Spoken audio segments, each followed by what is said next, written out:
Lakukan apa yang kamu suka. Bila kamu sudah menemukannya, terus lakukan. Apabila belum, teruslah mencari, jangan berhenti. Halo semuanya, nama saya Michael. Selamat datang di channel saya, Sikutu Buku. Kali ini, saya tidak membahas buku, tapi membahas soal pidato almarhum Steve Jobs di Universitas Stanford pada tahun 2005 tentang pentingnya mengikuti passion dalam hidup.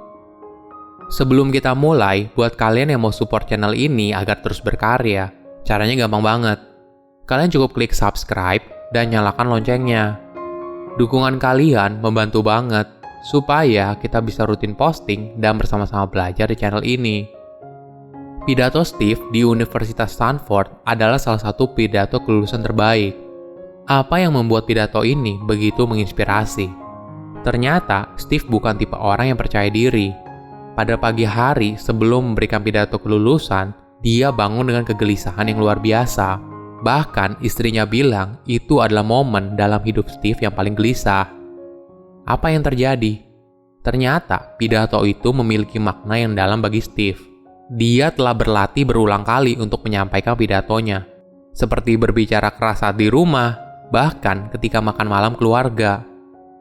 Tema yang disampaikan juga sederhana dan memiliki kedekatan dengan hidup setiap orang, yaitu lakukan apa yang kamu suka. Semua ini diramu dengan baik oleh Steve dalam 15 menit, waktu yang cukup untuk mengetuk hati jutaan orang di dunia agar mereka mengikuti passion dalam hidupnya.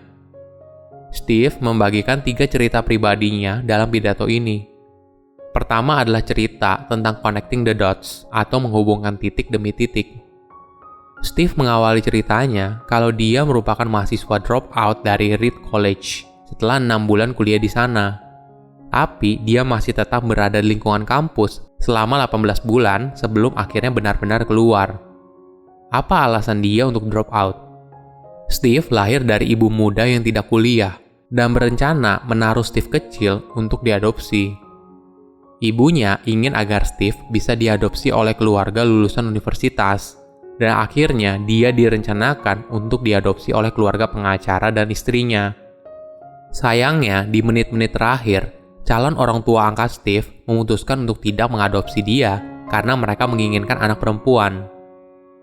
Akhirnya, Steve harus diadopsi oleh keluarga lain, dan mereka bukan berasal dari lulusan universitas. Awalnya, ibu kandung Steve menolak, hingga calon orang tua angkatnya berjanji akan menyekolahkan Steve hingga ke perguruan tinggi. 17 tahun kemudian, Steve kemudian kuliah di Reed College dan menghabiskan hampir seluruh tabungan orang tua angkatnya untuk biaya kuliah. Sayangnya, 6 bulan kemudian, Steve memutuskan untuk drop out karena dia tidak melihat adanya manfaat di sana.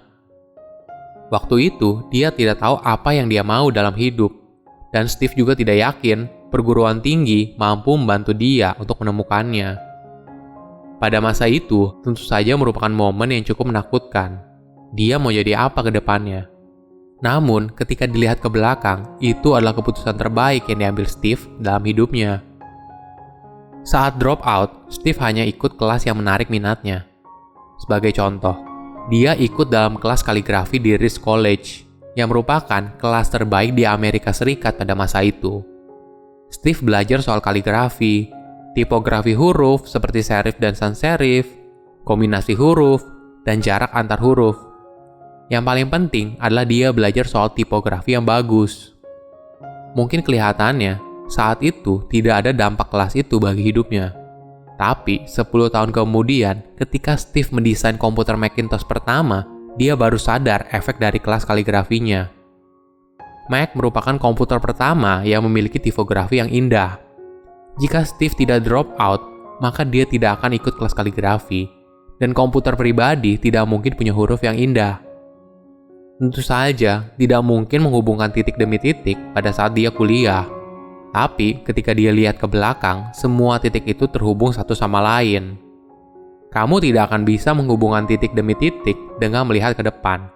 Kamu hanya bisa menghubungkan titik demi titik saat kamu melihat ke belakang. Itulah mengapa kamu harus percaya pada sesuatu, entah itu insting, takdir, atau apapun sebutannya.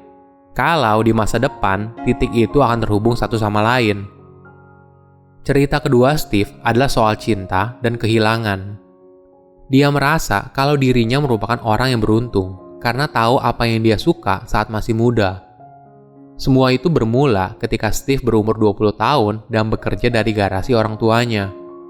10 tahun kemudian, Apple telah berkembang pesat dari hanya berdua hingga menjadi perusahaan yang memiliki ribuan karyawan. Saat Steve berumur 30 tahun dan Mac baru diluncurkan setahun yang lalu, dia dipecat dari perusahaannya sendiri. Itu merupakan momen kehilangan paling dalam di hidupnya. Steve tidak tahu harus apa selama beberapa bulan setelahnya. Dia merasa kalau dia telah mengecewakan banyak orang, termasuk generasi pengusaha sebelum dirinya. Sampai akhirnya, Steve sempat terpikir untuk menyerah. Tapi masih ada sedikit cahaya di dalam dirinya. Walaupun dipecat dari perusahaan yang dia besarkan sendiri, Steve masih cinta dengan pekerjaannya. Hingga akhirnya, dia memutuskan untuk memulai usahanya kembali. Selama 5 tahun, dia berhasil mendirikan perusahaan teknologi bernama Next dan perusahaan animasi bernama Pixar. Dua perusahaan ini memiliki kinerja yang luar biasa. Pixar merupakan studio animasi pertama yang menciptakan film animasi komputer dengan judul Toy Story. Sedangkan Next akhirnya dibeli oleh Apple dan Steve kembali bekerja di perusahaan yang dibuatnya dengan nafas yang baru. Intinya adalah, jangan putus asa. Lakukan apa yang kamu suka. Bila kamu sudah menemukannya, terus lakukan. Apabila belum, teruslah mencari, jangan pernah berhenti.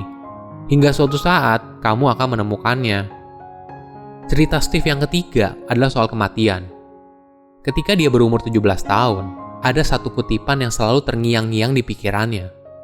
Jika kamu hidup setiap hari seperti hari itu merupakan hari terakhir dalam hidupmu, maka suatu hari kamu mungkin benar.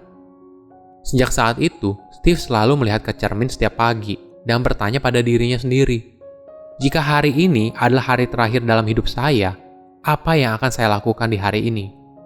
Jika jawabannya tidak oke dalam beberapa hari secara beruntun, dia sadar kalau hidupnya harus berubah. Mengingat kematian adalah alat untuk membantu Steve membuat keputusan besar dalam hidupnya. Pada tahun 2004, dia divonis menderita kanker. Dokternya kemudian bilang kalau penyakit yang dideritanya tidak bisa disembuhkan, dan waktu hidupnya hanya tinggal 3 hingga 6 bulan. Pemeriksaan kedua pun dilakukan. Untungnya hasilnya berbeda, dan penyakitnya bisa disembuhkan dengan operasi. Itu adalah momen terdekat Steve dengan kematian. Waktu hidup kita sangat terbatas, jadi jangan habiskan untuk hidup dalam mimpi orang lain. Jangan biarkan pendapat orang lain mengalahkan suara kecilmu. Dan yang paling penting, kamu harus punya keberanian untuk mengikuti hati dan intuisimu. Ada satu kutipan terakhir yang selalu menjadi kompas bagi Steve semasa hidupnya. Pada saat itu, di pertengahan tahun 1970-an, seorang editor dari majalah The Whole Earth Catalog menuliskan sebuah kalimat inspiratif di edisi terakhirnya. Kutipan itu ditaruh di sampul belakang di atas foto sebuah pemandangan di pagi hari. Stay hungry, stay foolish. Itu merupakan pesan terakhir mereka dan juga merupakan pesan terakhir Steve bagi para calon mahasiswa di Stanford dan berharap mereka dapat terus mencari apa yang mereka suka. Silakan komen di kolom komentar pelajaran apa yang kalian dapat ketika tahu informasi ini. Selain itu, komen juga mau tahu informasi apa lagi yang saya review di video berikutnya. Saya undur diri, jangan lupa subscribe channel YouTube Sikutu Buku. Bye-bye.